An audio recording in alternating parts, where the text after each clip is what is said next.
اعوذ باللہ من الشیطان اللعین الرجیم بسم اللہ الرحمن الرحیم الحمد للہ رب العالمین الصلاة والسلام علی اشرف الانبیاء والمرسلین وعلی آلہ الطیبین الطاہرین المعصومین الذین اذہب اللہ عنہم الرجس وطہرہم تطہیرا اما بعد۔ عزیزان محترم، ہماری آپ کے ساتھ گفتگو عرفان اسلامی کے تعارف کے عنوان سے جاری تھی،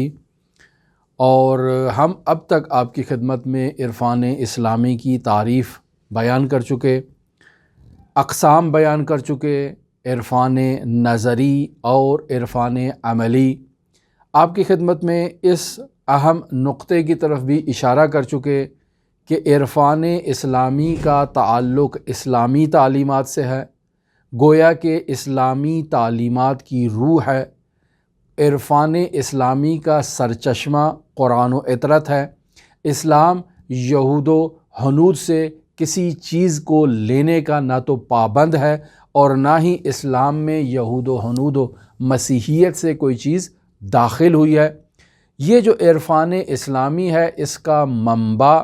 ماخذ قرآن اور سنت ہے۔ جس طرح سے آپ دیکھتے ہیں کہ مفسرین نے قرآن سے استفادہ کیا، قرآن مجید کی آیات کی تفسیر کی اور ان سے معانی استخراج کیے، اسی طرح سے عرفائے اسلامی قرآنی آیات کی تفسیر کرتے ہیں اور اس سے سیر و سلوک استخراج کرتے ہیں، روایات اسلامی سے ان گوہر بہا مطالب کو استخراج کرتے ہیں کہ جن سے عرفان اسلامی اور سیر و سلوک وجود میں آئی۔ یہ تمام مطالب ہم آپ کی خدمت میں بیان کرنے کے بعد عرفان شیعی فقاہتی کا تعارف بھی کروا چکے۔ وہاں ہم نے آپ کی خدمت میں بیان کیا کہ عرفان شیعی فقاہتی کا نقطہ نظر یہ ہے کہ ہمارے پاس موجود فقہی ابواب میں جو کتاب موجود ہے، جو رسالہ عملیہ یا توضیح المسائل موجود ہے، یہ صرف ہماری روزمرہ زندگی کے فقہی مسائل کو حل کرنے کے لیے کافی ہیں۔ لیکن کیا صرف دین کا دار و مدار توضیح المسائل پر ہے؟ تو اس کے جواب میں کہتے ہیں کہ نہیں، دین کا دار و مدار توضیح المسائل پر نہیں ہے۔ جتنا دین توضیح المسائل میں بیان کیا گیا ہے وہ تمام کا تمام دین نہیں ہے، بلکہ ہمارے لیے اخلاق اسلامی میں بھی ایک توضیح المسائل کی ضرورت ہے۔ ہمارے لیے اعتقاد اسلامی میں بھی ایک توضیح المسائل کی ضرورت ہے، لیکن وہاں ہم تقلید نہیں کریں گے، وہاں ہم خود دلیل کے ساتھ بات کریں گے اور تمام ابواب کے اوپر ہماری دلیل موجود ہوگی۔ اسی طرح ادعیے و مناجات میں بھی باقاعدہ ایک توضیح المسائل کی ضرورت ہے، جو باقاعدہ بیان کرے کہ کس دن کون سا عمل انجام دینا ہے اور اس کی کیا فضیلت ہے۔ لہٰذا یہ عرفان شیعی فقاہتی کے پیروکار کہتے ہیں کہ ان تمام ابواب میں ہمیں یا تو اجتہاد کرنا ہے یا پھر تقلید کرنی ہے، لیکن اجتہاد کا راستہ تقلید کے راستے سے بہتر ہے۔ لہٰذا عرفان فقاہتی شیعی میں جہاں مرحوم آیت اللہ علی قاضی طباطبائی اپنے تمام شاگردوں کو یہ تاکید کیا کرتے تھے کہ پہلے جائیں فقہ کے ابواب میں اجتہاد کریں اور پھر اس کے بعد آئیں سیر و سلوک اور ان مسائل میں آ کر باقاعدہ عرفان اسلامی کے عملی مسائل میں یعنی عرفان عملی میں داخل ہوں۔ البتہ عرفان نظری چونکہ برہان سے تعلق ہے، یہ اجتہاد کے ساتھ ساتھ اس کا مرحلہ جو ہے وہ چلتا رہے گا۔ یہاں ایک اہم نقطہ جس کی طرف اشارہ کرنا ضروری سمجھتا ہوں کہ بعض مؤمنین کی جانب سے یہ سوال ہوتا ہے کہ ہم نے حوزہ علمیہ کی باقاعدہ تعلیم حاصل نہیں کی ہے، ہم ادبیات عرب سے آشنائی نہیں رکھتے ہیں، ہم باقاعدہ ان علوم سے آشنائی نہیں رکھتے کہ جنہیں باقاعدہ حوزہ علمیہ میں پڑھایا جاتا ہے، جیسے فلسفہ ہے، جیسے منطق ہے، جیسے ادبیات عرب ہیں، جیسے فقہ و اصول کی تعلیم دی جاتی ہے، اور اس کے علاوہ بے پناہ علوم ہیں جنہیں حوزہ علمیہ میں تعلیم دیا جاتا ہے۔ تو ہم تو اپنی روزمرہ زندگی کو ترک کر کے حوزہ علمیہ میں آ کر اجتہادی تعلیم حاصل نہیں کر سکتے، لیکن ہمارا شوق ہے کہ ہم بھی عرفان اسلامی کی وادی میں قدم رکھیں، تو ہم کیا کریں؟ عزیزان، آپ کا سوال خود بخود آپ کے لیے واضح ہے کہ آپ خود کہہ رہے ہیں کہ آپ کے پاس وقت نہیں ہے کہ آپ عرفان نظری کی حوزہ علمیہ میں آ کر تعلیم حاصل کریں۔ کیوں؟ چونکہ یہ وہ تعلیم ہے جس کے لیے باقاعدہ مقدمات کو طے کرنے کی ضرورت ہے۔ لیکن عرفان عملی ایک ایسی وادی ہے کہ جس میں ہر کوئی شخص داخل ہو سکتا ہے، لیکن ان اصولوں کو مد نظر رکھا جائے کہ عرفان شیعی فقاہتی میں دو طرح کی معرفتیں ہمارے سامنے پیش کی جاتی ہیں، ایک معرفت اجتہادی ہے اور ایک معرفت تقلیدی ہے۔ یہ جو اجتہادی معرفت ہے، بعض ابواب میں ہم اس اجتہادی معرفت کو نظر انداز کر سکتے ہیں، جیسے یہ فقہی ابواب ہیں، ہم یہاں جامع شرائط مرجع تقلید کی تقلید کرتے ہیں اور دینی تعلیمات کو اس مرجع تقلید کے فتویٰ کے مطابق اخذ کرتے ہیں۔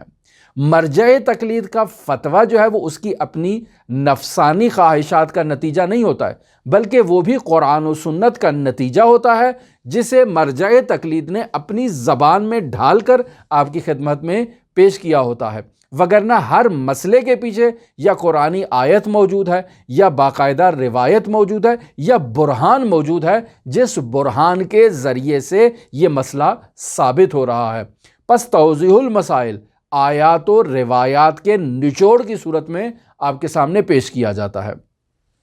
وہاں بھی آپ نے ایک جامع شرائط مرجع تقلید کی تقلید کرنا ہے۔ اسی طرح اخلاق اسلامی میں بھی باقاعدہ ایک توضیح المسائل کی ضرورت ہے۔ آپ اس توضیح المسائل کو استخراج کر لیں، اس کو حاصل کر لیں اور باقاعدہ اس توضیح المسائل اخلاقی کے اوپر عمل کریں۔ اعتقاد اسلامی میں چونکہ تقلید درست نہیں ہے، لہٰذا وہاں باقاعدہ ایک ایسی توضیح المسائل آپ خود اپنے لیے مرتب کریں جس میں تمام اعتقادی مسائل موجود ہوں، اور ان اعتقادی مسائل کے ساتھ ساتھ دلیل بھی موجود ہو کہ آپ نے اس مسئلے کے اوپر جو عقیدہ قائم کیا ہے، اس عقیدے کے اوپر آپ کے پاس قرآن و سنت سے کیا دلیل موجود ہے۔ اور پھر اسی طرح سے دعاؤں کی کتابیں بھی اس پر بھی مشتمل ایک توضیح المسائل ہونی چاہیے، چاہے وہ مفاتیح الجنان کو آپ قرار دے دیں، چاہے اقبال الاعمال کو اپنے لیے توضیح المسائل قرار دیں، اور پھر اس کے مطابق آپ باقاعدہ اپنی زندگی کو ڈھالیں۔ اس کے علاوہ بھی بہت سارے مسائل ہیں جو انسان کی زندگی میں پیش آتے ہیں، جس میں انسان کو باقاعدہ سیر و سلوک کے مطابق، باقاعدہ عرفانیات کے مطابق، باقاعدہ اپنی زندگی کے لیے ایک وظیفہ عمل جو ہے وہ تعین کرنا ہے۔ اب اسے بیٹھ کر انسان جو ہے وہ کسی مربی کی رہنمائی کے مطابق اپنے لیے ترتیب دے اور اپنا سلوکی وظیفہ قرار دے۔ اب جب ہم نے آپ کی خدمت میں یہ بیان کر دیا کہ وہ افراد جو حوزہ علمیہ میں تشریف نہیں لا سکتے اور عرفان اسلامی کی تعلیم حاصل کرنا چاہتے ہیں، تو ان کے لیے عرفان عملی ہے، عرفان نظری ان کے پاس اس کی گنجائش نہیں ہے۔ البتہ اگر عرفان نظری کی بھی وہ معلومات حاصل کریں تو اس کے لیے انہیں کچھ حد تک مقدمات کا ہونا ضروری ہے۔ مثلا آپ یہی شہید مطہری، شہید اسلام، ان کی کتاب آشنائی با علوم اسلامی، یعنی انہوں نے علوم اسلامی کا تعارف کروایا ہے۔ اس تعارفی معلومات کو آپ جان لیں تو لا عقل آپ کو علوم اسلامی کی سطحی معلومات، ابتدائی معلومات، مقدماتی معلومات کا علم ہو جائے گا، اور اسی کی بنیاد پر آپ جہاں تک آپ کے لیے مقدور ہے، آپ کے لیے ممکن ہے، آپ عرفان نظری کو حاصل کر سکتے ہیں، اور پھر اس کے بعد آپ عرفان عملی کی وادی میں داخل ہو۔ لیکن اگر آپ اس حد تک بھی عرفان نظری میں نہیں آ سکتے تو آپ عرفان عملی کی وادی میں قدم رکھیں، جسے باقاعدہ علماء نے تحریر کیا ہے، مختلف کتابیں اس سلسلے میں موجود ہیں، اور ہم بھی آپ کی خدمت میں جس گفتگو کو آغاز کر رہے ہیں، یہ گفتگو در واقع مقدمہ ہے اسی عرفان عملی کی وادی میں داخل ہونے کے لیے۔ لہٰذا یہاں اس مسئلے کو آپ ذہن میں رکھیں کہ عرفان عملی میں جو تعلیمات باقاعدہ دی جاتی ہیں، ان تعلیمات میں 5 ایسے عمل، 5 ایسے دستور اور ایسے وظائف موجود ہیں جسے کوئی رد نہیں کرتا ہے۔ یعنی وہ افراد جو عرفان اسلامی کے بدعت ہونے کے قائل ہیں، وہ افراد بھی ان 5 بنیادی وظائف کو نظر انداز نہیں کر سکتے، چونکہ یہ وہ 5 بنیادی عملی وظائف ہیں جو قرآن و سنت سے استخراج ہوئے ہیں، اور اگر ان 5 بنیادی وظائف کو یہ لوگ نظر انداز کریں تو اس کا مطلب ہے قرآن مجید اور آیات و روایات کو نظر انداز کرنا پڑے گا۔ لہٰذا 5 بنیادی وظائف جسے بزرگان عرفان عملی نے باقاعدہ طور پر بیان کیا ہے، اور باقاعدہ طور پر کہا ہے کہ ہر سالک اللہ کو جو سیر و سلوک کرنا چاہتا ہے اسے ابتدائی طور پر اپنی زندگی میں ان 5 اصولوں کی رعایت کرنا ہوگی۔ جب وہ ان کی رعایت کرے گا تو خداوند متعال اس کے لیے آہستہ آہستہ دروازے کھولتا جائے گا۔ یہ 5 چیزیں فارسی کے ایک شعر کی صورت میں بیان کی گئی ہیں۔ مثلا کہا جاتا ہے سمتو جوعو سحرو عزلتو ذکری بدوام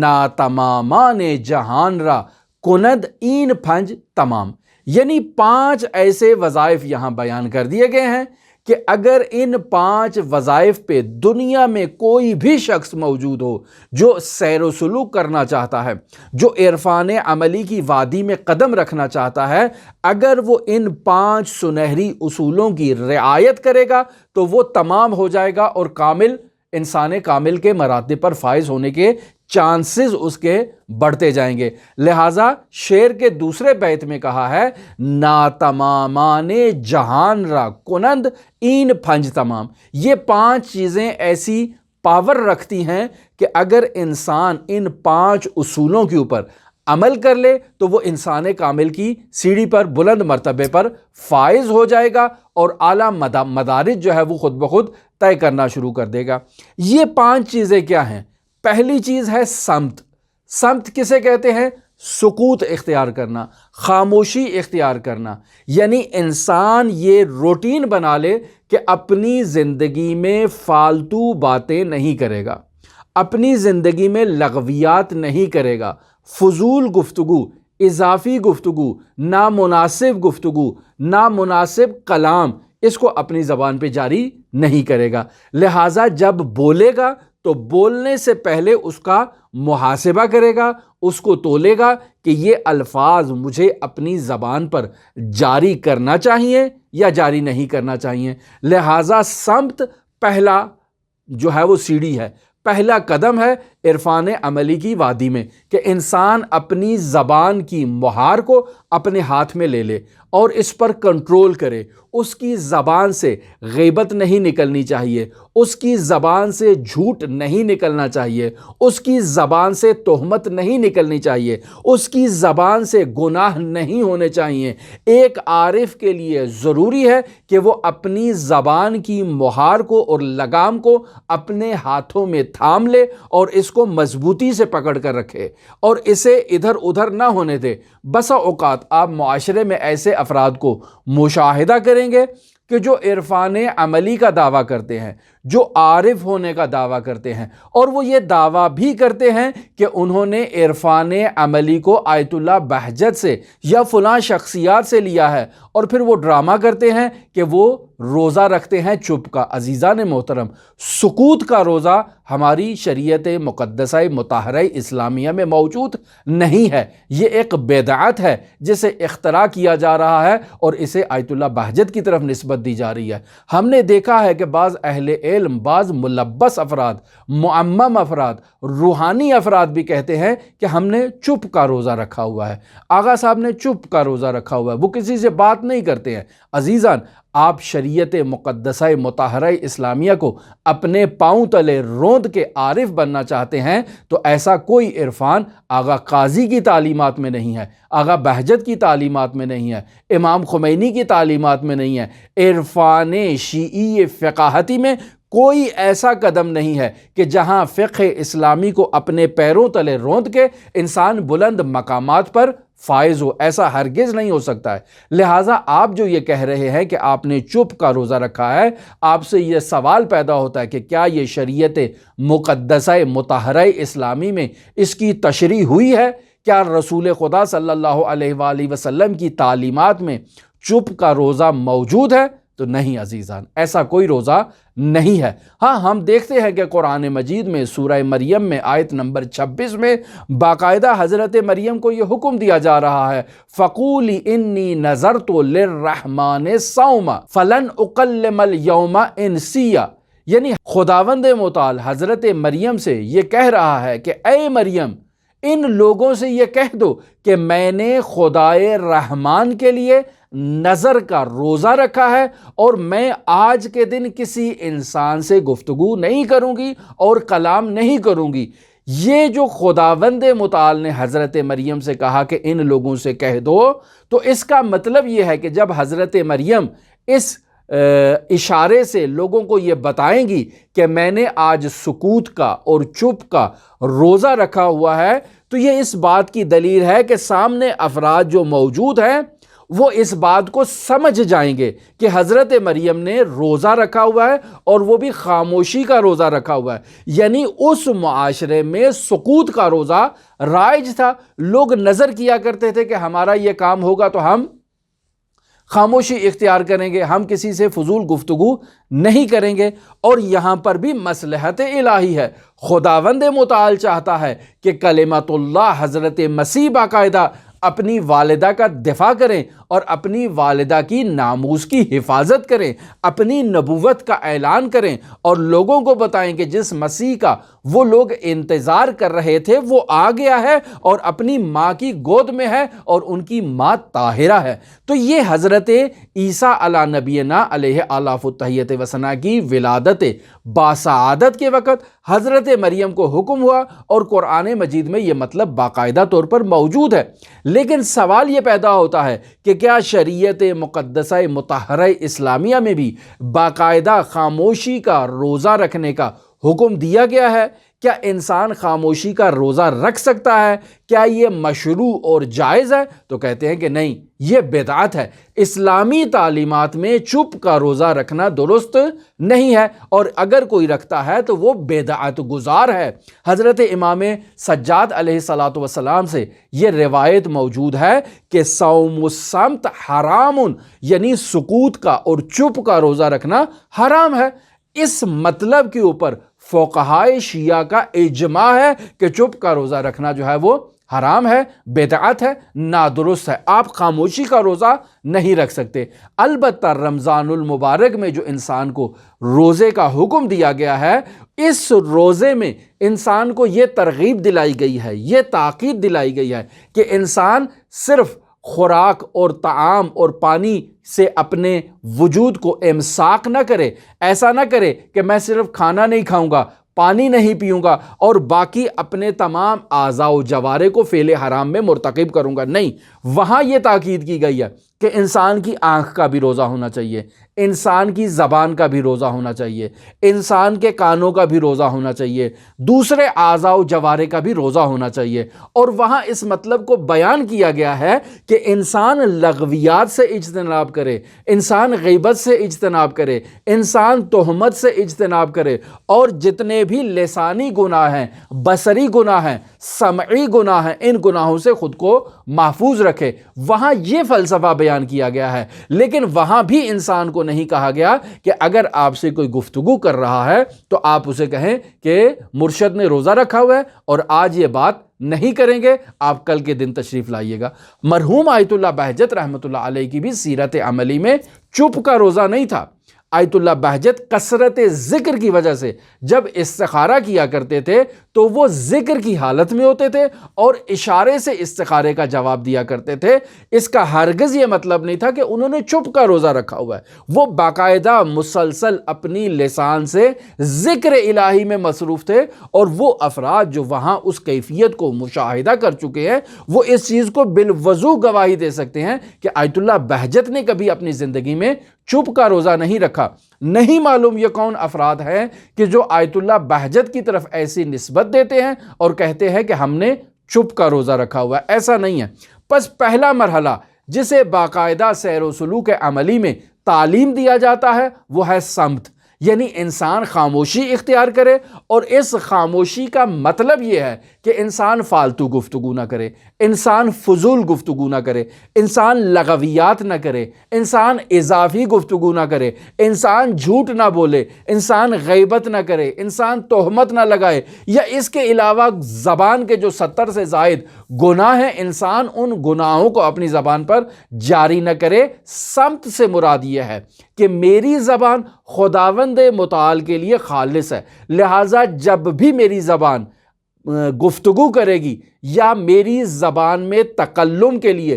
جنبش آئے گی تو یہ خداوند متعال کی مرضی کے مطابق آئے گی، خداوند متعال کی رضا اور خوشنودی کے تحت آئے گی۔ میں اپنی زبان کو ہرگز خداوند متعال کی نافرمانی میں یا اپنی نفسانی خواہشات کے استعمال میں نہیں لاؤں گا، لہٰذا وہاں تکلم کروں گا جہاں وہ مجھ سے راضی ہے۔ معاشرے میں بھی میں لوگوں کے درمیان زندگی کروں گا اور اس کی خوشنودی کے مطابق اپنی زبان کو استعمال کروں گا۔ پس چپ کا روزہ نہیں ہے، لیکن خاموشی کی ترغیب دلائی گئی ہے، اور یہ خاموش رہنا انسان کے لیے طلا کا کردار ادا کرتا ہے، سونے کا کردار ادا کرتا ہے۔ پس اگر ہمارا بولنا چاندی ہے تو ہمارا خاموش رہنا سونے کا کردار ادا کرتا ہے، اور سونے کی طرح اس کی قیمت موجود ہے۔ دوسرا وظیفہ جو عرفان اسلامی میں بیان کیا جاتا ہے وہ ہے جوع، یعنی انسان اپنے معدے کو بھوک دے، اپنے معدے کو ہمیشہ بھرا ہوا نہ رکھے، ایسے جیسے انسان نے گردن تک جو ہے نا وہ کھانا کھا لیا ہو، اب اس کے معدے میں اصلاً گنجائش ہی نہیں ہے، حرکت کی گنجائش بھی نہیں ہے، انسان نے اس قدر کھانا کھا لیا ہے۔ ایسا انسان جس کا معدہ خوراک سے، طعام سے اور انواع و اقسام کی خوراکی سے بھرا ہوتا ہے، ایسا شخص عرفان اسلامی میں سیر و سلوک کرنے کا اور عرفان عملی کی وادی میں قدم بڑھانے کے اہلیت نہیں رکھتا ہے، لہٰذا اسے صمت کے بعد دوسری چیز جو اپنانی ہے وہ جوع ہے، یعنی اپنے معدے کو پرخوری کی عادت نہ ڈالے، معدے کو خالی رکھے۔ انسان کا معدہ جس قدر خالی ہوگا خداوند متعال کی تجلیات اس کے وجود میں آئیں گی، انسان کو اپنے وجود میں تبدیلی خود بخود محسوس ہوگی۔ پس پرخور انسان کبھی عرفان عملی اور سیر و سلوک کی قابلیت اور صلاحیت نہیں رکھتا ہے۔ تیسرا مورد جسے باقاعدہ عرفان اسلامی میں ترغیب دلائی گئی ہے، باقاعدہ ایک وظیفے کے طور پر دیا گیا ہے کہ آپ اسے اپنی زندگی میں وظیفہ قرار دیں، وہ ہے سحر خیزی، وہ ہے شب بیداری، یعنی رات کا تیسرا حصہ انسان خداوند متعال کی عبادت کے لیے بیدار ہو جائے، خداوند متعال سے راز و نیاز کرے، نماز تہجد پڑھے۔ اور یہ بات میں آپ کی خدمت میں نقل کر چکا ہوں، آیت اللہ سید علی قاضی طباطبائی رحمۃ اللہ علیہ فرماتے ہیں اگر دنیا چاہیے تو نماز شب پڑھو، اگر دین چاہیے، آخرت چاہیے، تب بھی نماز شب پڑھو۔ یہ سحر خیزی ایک ایسی نعمت الہی ہے کہ جو انسان کو اعلیٰ مراتب تک پہنچاتی ہے، انسان کی اس دنیا کی بھی ضمانت دیتی ہے، انسان کی آخرت کی بھی ضمانت دیتی ہے۔ لہٰذا تیسرا وظیفہ جو عرفان اسلامی میں اور سیر و سلوک میں سالقین الی اللہ کو دیا جاتا ہے وہ سحر خیزی کا ہے، شب بیداری کا ہے۔ اگر کوئی شخص یہ چاہتا ہے کہ وہ عرفان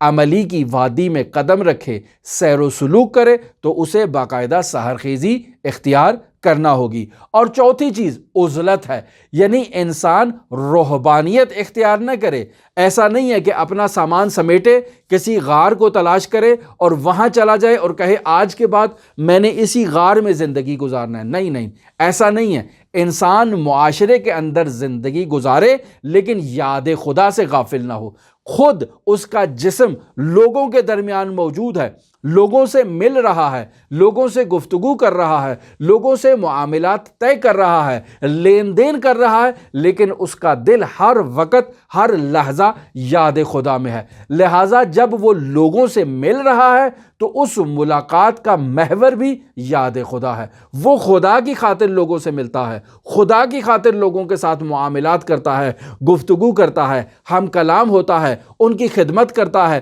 ان سے خدمت لیتا ہے، لیکن محور جو ہے وہ خدا ہے۔ لہٰذا انسان کا دل خداوند متعال کی یاد سے غافل نہیں ہونا چاہیے اور اسے لغویات سے اجتناب کرنا چاہیے، یعنی ایسی محافل جو محافل لغو ہیں، جو محافل بیہودہ ہیں، جن میں یاد خدا موجود نہیں ہوتی ہے، ایسی محافل سے عزلت اختیار کرے اور محافل الہیہ میں آ جائے۔ کوئی سالک نہیں کہتا کہ آپ مجالس عزا میں شرکت نہ کریں، آپ جلوس ہائے عزا میں شرکت نہ کریں، آپ سینہ زنی کی عبادت میں شرکت نہ کریں، نہیں، یہ عین عبادت ہے، یہیں تو ذکر الہی ہو رہا ہے، یہیں تو یاد خدا تازہ ہو رہی ہے۔ ان محافل میں آپ تشریف لائیں، یہ شعار اللہ کا مصداق ہے۔ ہم ہفتہ وحدت میں ہیں تو رسول خدا صلی اللہ علیہ وآلہ وسلم کی میلاد کی محافل کو منعقد کرنا، ان میں شرکت کرنا، یہ عین عبادت ہے، یہ عزلت کا مصداق نہیں ہے۔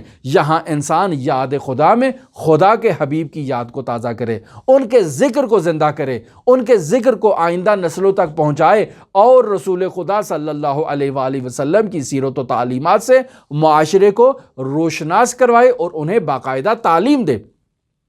لہٰذا ایک سالک اللہ جہاں عزلت اختیار کرتا ہے تو وہاں عزلت سے مراد لغویات سے اجتناب ہے۔ ایسی محافل اور ایسے پروگراموں سے اور ایسی زندگی سے، ایسے انسانوں سے انسان عزلت اختیار کرے، دوری اختیار کرے جو اسے یاد خدا سے غافل کر دے۔ لہٰذا میں عرض کر چکا کہ حضرت عیسیٰ علی نبینا علیہ آلاف التحیت وثنا کے حواری آتے ہیں اور آ کر حضرت عیسیٰ علی نبینا علیہ آلاف التحیت وثنا سے سوال کرتے ہیں کہ من نجالسکم، ہم کس کے ساتھ نشست و برخاست کریں اور اٹھے بیٹھے اور میل جول کریں؟ تو وہاں حضرت عیسیٰ علی نبینا علیہ آلاف التحیت وثنا انہیں یہ وظیفہ سلوکی دیتے ہیں کہ جو آپ کو یاد خدا میں مبتلا کرتا ہے، جس شخص کے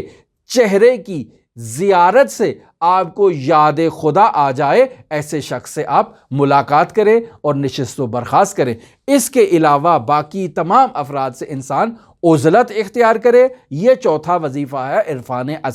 عملی میں اور سیر و سلوک کی وادی میں۔ پانچواں اور آخری وظیفہ ذکر بادوام ہے، یعنی ہر وقت انسان یاد خدا میں رہے، انسان کو غافل نہیں ہونا چاہیے، انسان کا کوئی بھی وقت غفلت میں نہیں گزرنا چاہیے۔ اگر سالک کا، عارف کا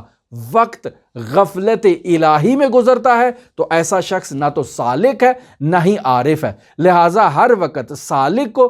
ذکر الہی میں مصروف ہونا چاہیے، فکر الہی میں مصروف ہونا چاہیے، اس کے اعضاء و جوارح باقاعدہ ذکر الہی میں مصروف ہو، اس کا دل یاد خدا میں مصروف ہو، وہ کسی بھی لمحہ یاد خدا سے غافل نہ ہو۔ اگر کوئی عارف، کوئی سالک ان 5 اصولوں کی رعایت کرتا ہے، کون سے 5 اصول؟ سمت و، جوع و، سحر و، عزلت و، ذکری بادوام، یعنی ان 5 اصولوں کی اگر ایک سالک عرفان عملی میں یا سیر و سلوک میں ان کی رعایت کرتا ہے تو نا تمامان جہان را کند این 5 تمام، تو وہ افراد جو ناقص تھے ان 5 وظائف پر عمل کرنے کے نتیجے میں وہ انسان کامل بن سکتے ہیں اور انسان کامل بن جائیں گے۔ یہ وہ بنیادی وظیفہ ہے کہ جو عرفان عملی میں تمام سالکین اللہ کو دیا جاتا ہے۔ اب آپ اگر اس کے منبع کی طرف جائیں تو قرآنی تعلیمات، اطرت کی تعلیمات اس سے مملو ہیں۔ کوئی ایسا عمل نہیں ہے کہ جو قرآن و اطرت سے منافی ہو، اور ان 5 چیزوں پر عمل کرنے کے لیے انسان کو کسی مرشد کی ضرورت نہیں ہے، کسی مربی کی ضرورت نہیں ہے۔ یہ وہ اصول ہیں جو شریعت مقدسہ مطہرہ اسلامیہ میں رسول خدا صلی اللہ علیہ وآلہ وسلم کی تعلیمات میں ہمیں دیے گئے ہیں۔ ہمیں کسی دوسرے کی پیروی کرنے کی ضرورت نہیں ہے۔ جب رسول عربی نے ہمیں اسلامی تعلیمات میں عرفان عملی کے سنہری اصول دے دیے ہیں تو ہم کسی دوسرے سے عرفان کیوں لیں؟ ہم عرفان حضرت رسول خدا صلی اللہ علیہ وآلہ وسلم سے لیتے ہیں۔ لہٰذا بعض لوگ ہمارے کومنٹ سیکشن میں سوال کرتے ہیں کہ فلانی کا عرفان، فلانی کا عرفان، نہیں، یہ عرفان رسول عربی کا ہے، یہ عرفان حضرت امیر المؤمنین علی بن ابی طالب علیہ آلاف التحیت وثنا کا ہے۔ لہٰذا ان اصولوں پر اگر ہم عمل کریں گے تو ہم عرفان اسلامی کی وادی میں اپنا قدم رکھ چکے ہیں، اور جس قدر ہم ان کی پائیداری کریں گے، اپنے وجود میں ان 5 خصوصیات کو مکمل سے مکمل تر کرنے کی کوشش کریں گے، اسی طرح سے ہمارے مدارج جو ہے وہ اوپر بڑھتے جائیں گے۔ یہاں آج کی ہماری گفتگو اختتام پذیر ہوتی ہے۔ ہم اپنی کل کی گفتگو میں عرفان اور تصوف کے آپس میں رابطے کو بیان کریں گے، اور بیان کریں گے کہ عرفان اسلامی کیا یہ عرفان اسلامی ہی تصوف ہے اور تصوف ہی عرفان اسلامی ہے، یا یہ دو الگ چیزوں کے نام ہیں، ان کا آپس میں کیا رابطہ ہے، یہ کل انشاءاللہ آپ کے ساتھ ہم شیئر کریں گے۔ اگر آپ دلچسپی رکھتے ہوں تو ہماری گفتگو کل بھی سن سکتے ہیں۔ اللہم صلی علی محمد و آل محمد وعجل فرج قائم آل محمد۔